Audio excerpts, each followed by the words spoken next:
আপনারা জানেন আগামীকাল আমাদের মাননীয় চিফ অ্যাডভাইজার মালয়েশিয়ায় স্টেট সফরে যাচ্ছেন এবং এটা খুবই আমাদের জন্য ক্রুশিয়াল একটা সফর। এটা 3 দিনের একটা সফর। এই 3 দিনের এই সফরের উপরে ওইখানে অনেকগুলো MOU সাইন হবে, অনেকগুলো এক্সচেঞ্জ হবে।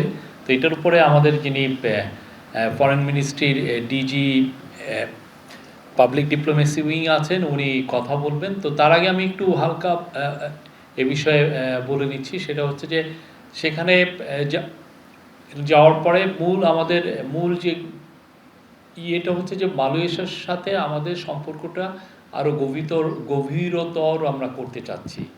মালয়েশিয়া আমাদের খুবই একটা important source of recruitment, overseas recruitment, এবং এই জায়গায় যে মালয়েশিয়ায় যে মাইগ্রেশনের আমরা যাতে তাদের সাথে আমাদের এমন একটা জায়গায় নিয়ে যেতে পারি যার জন্য মালয়েশিয়া যাতে বাংলাদেশের উপর থেকে তাদের সর্বোচ্চ সংখ্যক জনশক্তি বাংলাদেশের থেকে নেয়। তো এই বিষয়ে অনেকগুলো আলাপগুলো হবে এবং এইটার আলোকে কিছু এগ্রিমেন্টও সাইন হবে। ওইখানে মূল ফোকাস হচ্ছে মাইগ্রেশনের বিষয়ে আলাপ। দ্বিতীয় ফোকাস হচ্ছে ইনভেস্টমেন্ট। আপনারা জানেন মালয়েশিয়ার ইকোনমি ইজ বুমিং, তাদের কোম্পানিগুলো অনেক বড়। তার মধ্যে বড় বড় যেগুলো কোম্পানি আছে যেমন আপনি ওদের এমনি খাজানার যিনি চিফ এক্সিকিউটিভ তার সাথে যে মিটিংটায় ওইটা ওয়েস্ট ম্যানেজমেন্ট নিয়ে একটা স্পেসিফিক আলোচনা হবে। আর একটা বিষয়ে আলোচনা হবে সেটা হচ্ছে যে আমরা তাদেরকে আহ্বান করব যে আমাদের ডিপ সি ফিশিংয়ে তারা যাতে ইনভেস্ট করে, যাতে কোনো জয়েন্ট ভেঞ্চার এক্সপ্লোরেশন করা যায় কিনা। আরেকটা বিষয় হচ্ছে যে আমাদের দেশে প্রচুর ছেলে মেয়ে পড়তে যায়, কিন্তু যেটা হয় যে তাদের অনেক ক্ষেত্রে তাদের যেটা হাই এন্ড স্কিল জবের ক্ষেত্রে তাদের রিক্রুটমেন্টটা তেমন একটা হয় না। তো আমরা এই বিষয়টা নিয়েও আলোচনা হবে। এটা হয়েছে ইস্টাবলিশ হয়েছে এবং এর ফলে এখন থেকে মানে যে কোনো ধরনের এই যে ইনফরমেশনগুলো আসছে সেগুলো যাতে যাচাই বাছাই করা যায় এবং খুব দ্রুত ইনফরমেশন শেয়ার করা যায়।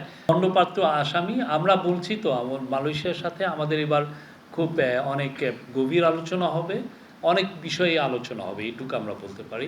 খবর প্রকাশিত হয়েছে, তো এই বিষয়ে গভর্নমেন্টের অবস্থানটা। প্রথম বিষয়টা হচ্ছে যে রোহিঙ্গা নিয়ে 1,80,000 রোহিঙ্গাকে তারা বলেছে যে they are fit to return to their homeland.